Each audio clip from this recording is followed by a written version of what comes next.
Hello, good evening everyone. Chhattisgarh बहुत पास में है। हमारा एग्जामिनेशन लगभग 7 दिन दूर है। एक हफ्ते का टाइम है। इस टाइम पर हम क्या तैयारी करें, कैसे तैयारी करें, क्या पढ़ें क्या नहीं पढ़ें, एंड इस स्ट्रेस से कैसे डील करें, आज के इस छोटे से वीडियो में समझेंगे। छोटा इसलिए क्योंकि इस समय ये समय नहीं है कि आप लंबे लंबे वीडियोस देखो। तो चलो, let's quickly dive into it. Chhattisgarh के फाइनल डेज में रिवीजन कैसे करना है। First of all, practice. यही टाइम है जब आप पुरानी सारी चीजों को छोड़ करके अगर एक चीज आप कर सकते हो। मैं कह रहा हूं, आप पढ़ना भी छोड़ सकते हो, आप बैराक भी अगर साइड में रखना चाहो रख दो, लेकिन इस चीज को मत छोड़ो। Practice as many questions as possible. ये क्वेश्चंस कौन से हैं? ये क्वेश्चंस आपके छत्तीसगढ़ के पीवाईपीज हैं। ये आपके दूसरे स्टेट्स जैसे कि मध्य प्रदेश, दिल्ली, राजस्थान, इन सब के प्रीवियस ईयर पेपर्स के क्वेश्चंस हैं। उनको जितना हो सके प्रैक्टिस करें, and not just practice, mind you. एक छोटा सा काम कीजिए, गूगल पर जाइए, टाइप कीजिए OMR। आपको एक शीट मिल जाएगी इमेजेस में जाकर के। उसके प्रिंट आउट्स निकलवा लीजिए। एक प्रिंट आउट निकालेंगे, फोटोकॉपी करवा लो, बाकी के आगे पीछे रिगार्डलेस कि वो कैसी दिख रही है। आपको क्वेश्चंस का एक सेट मिल जाएगा OMR के फॉर्म में।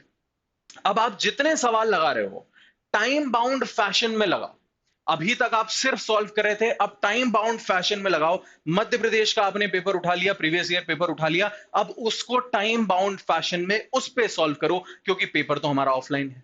पेपर ऑफलाइन है तो हमारी प्रैक्टिस होनी चाहिए वो गोले सही से भरने की। क्योंकि बहुत कॉमन मिस्टेक होती है गाइस कि आप अगर फर्स्ट भर रहे हो, गलती से मिस हो गया, सेकंड भर दिया और लाइन से 4-5 सवाल इसमें गलत हो जाते हैं। बहुत कॉमन है, हर एक एग्जामिनेशन में एक ना एक बच्चे ने मुझसे ये बात कही ही है कि सर, आता था बस गोले गलत भर दिए। उसकी प्रैक्टिस अभी से शुरू करो। जितने हो सके उतने सवाल लगाओ। डेली का एक टारगेट बना लो, 150, 200, 300 क्वेश्चंस का, कि हमें हर दिन इतने सवाल तो सॉल्व करने ही हैं। अगर 2 घंटे का टाइम वहां मिल रहा है तो मैं इसको 1.5 घंटे में करूंगा। अगर 3 घंटे का टाइम, स्टेट वाइज बता रहा हूं, 3 घंटे का टाइम मिल रहा है तो मैं इसको 2 घंटे में करने की कोशिश करूं।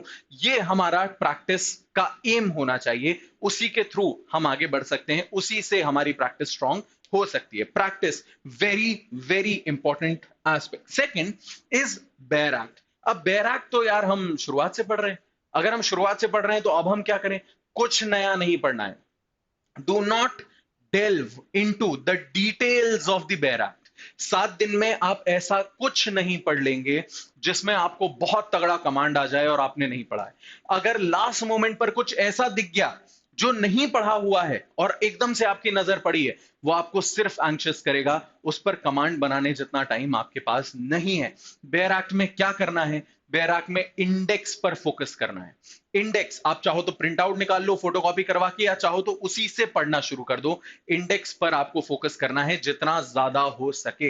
Read the section numbers and read the headings. उन हेडिंग्स के आगे चाहो तो अपने मन से कीवर्ड्स लिख लो। अगर इंडेक्स नोट्स बनाए हैं, वेल एंड गुड। नहीं बनाए हैं तो आपके पास रेडी रेकनर्स हैं, वो भी चलेगा। वो भी नहीं है तो सिर्फ बैराक के इंडेक्स की रीडिंग करना शुरू करो। रोज आपको इंडेक्स रीड करने हैं जितने ज्यादा बैराक्स के हो सके। आपका पूरा सिलेबस हर 2.5 दिन में कंप्लीट होना चाहिए through indexes. Lesser is better. 1.5 दिन में, 2 दिन में होता है और बेहतर। हर 2.5 दिन में आपका पूरा सिलेबस कंप्लीट होना चाहिए। इस तरीके से हफ्ते भर में आपने कम से कम 3 बार अपना, या लगभग 3 बार अपना सिलेबस रिवाइज कर लिया होगा थ्रू इंडेक्स। इसका भी एक सेपरेट टारगेट बना करके चलो। Then you have case laws. अब सुनो यार, केस लॉज सेपरेटली करने का हमारे पास कोई टाइम नहीं है। फटाफट से, जिस दिन हमारे पास कम काम है अदरवाइज दैन स्टडिंग, ऑल्दो इस समय आपके पास पढ़ाई के अलावा और कोई काम नहीं होना चाहिए, बट अगर आपके पास थोड़ा सा भी फ्री टाइम मिल रहा है, आप केस लॉज की सीरीज हम लोगों ने चलाई हुई है, जिसमें हम लोगों ने डिस्कस किया है कि अगर आप सिर्फ इतना इतना पोर्शन कर लो तो आपके लिए सफिशिएंट होगा।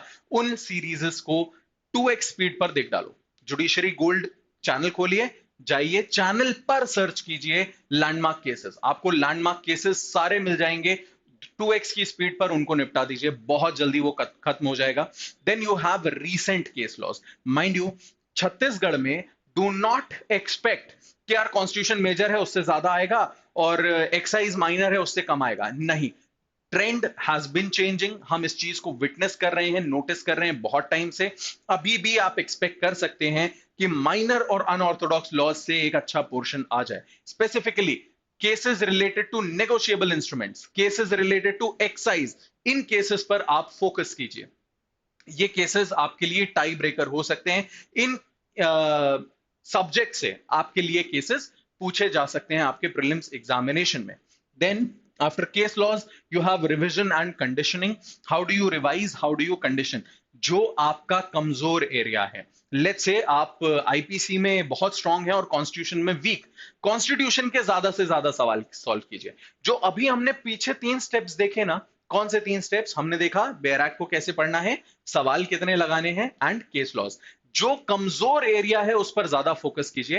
एंड माइंड यू, हमें अपनी वीकनेस को स्ट्रेंथ नहीं बनाना है। दिस इज अ नोशन जो हम लोग मानते हैं, हमारी वीकनेस को हमें स्ट्रेंथ नहीं बनाना है, हमें इसको सिर्फ इतना कंडीशन करना है कि ये हमारी वीकनेस ना रहे।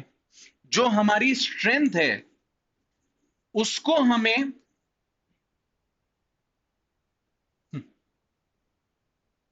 उसको हमें इंप्रूव करना है, उसको हमें इंक्रीज करना है। तो अगर मैं आईपीसी में स्ट्रांग हूं तो उसको तो मुझे स्ट्रेंथन करना है, उसको नहीं छोड़ना। लेकिन जो मेरी वीकनेस है उस पर केवल मैं इतना काम करूं कि ये मेरी वीकनेस ना रहे, भले मेरी स्ट्रेंथ ना बने। I am okay at that. In these 7 days you cannot turn your weaknesses into your strengths. All you can do is work on your weaknesses in a way that you are okay with that, and whatever your strengths are, focus on them to pull you up in this examination. And अगर कहीं कोई confusion होता है, ये 7 दिन आपके लिए बहुत जरूरी है ये समझने के लिए कि आपके पास एक मेंटर अलॉटेड है। If you are student of judiciary gold, you have a mentor allotted. आप उससे डिस्कस कीजिए। कहीं पर कोई भी घबराहट हो रही है, कोई स्ट्रैटेजी समझ में नहीं आ रही है, या मोटिवेशन लूज हो रहा है, या कहीं पर कोई किसी भी चीज में अटक रहा है, give a call, schedule an appointment, meet through online mediums, through phone calls or in person, meet your mentor and condition yourself for this examination. ये एग्जामिनेशन गाइज उन चुनिंदा एग्जामिनेशंस में से है जो सबसे आसान कैटेगरी में कहे जाते हैं। केवल 2-3 एग्जामिनेशंस हैं जिन्हें हम बहुत ज्यादा इजी एग्जामिनेशंस में गिनते हैं, लेकिन माइंड यू इसमें भी कंपटीशन इस बार ज्यादा होगा। काफी ज्यादा कंपटीशन आप एक्सपेक्ट करके चल सकते हो। बहुत सारे लोग हैं जो कि मध्य प्रदेश टारगेट कर रहे थे, अब छत्तीसगढ़ भी टारगेट कर रहे हैं, राइट? पहले जिन्होंने फॉर्म भरा था लेकिन they were not very serious, now they are serious, and so should you be. So this is the end of this video. इन छोटी छोटी बातों का बहुत ध्यान रखना, जितना हो सके उतना प्रैक्टिस करना। All the very best guys for देना एग्जाम। Bye bye.